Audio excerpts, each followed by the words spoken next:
बच्चों, आज मैं आपको हिंदी व्याकरण में वर्णमाला के बारे में बताऊंगी। सबसे पहले है वर्ण।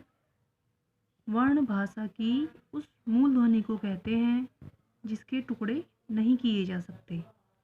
या हिंदी भाषा में प्रयुक्त सबसे छोटी इकाई वर्ण कहलाती है, जैसे अ, ई, उ, री। इनके हम टुकड़े नहीं कर सकते। वर्णों के भेद। अब वर्णों को भेद के आधार पर दो भागों में बांटा गया है। नंबर 1 स्वर, नंबर 2 व्यंजन। सबसे पहले है स्वर। स्वर जिन वर्णों का उच्चारण स्वतंत्र रूप से होता है, जिनके उच्चारण के लिए अन्य वर्णों की सहायता नहीं ली जाती, वे स्वर कहलाते हैं।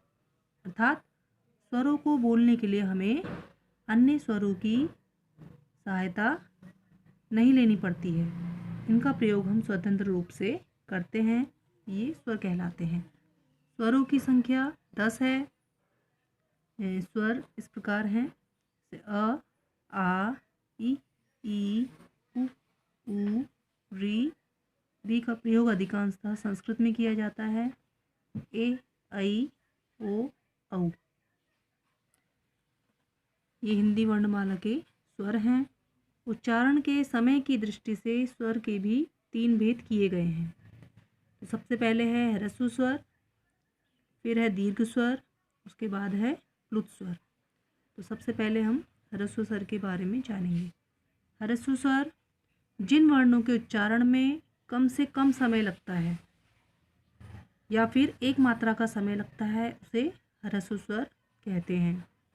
ह्रस्व स्वर संख्या में 5 हैं: अ, ई, उ, री और र।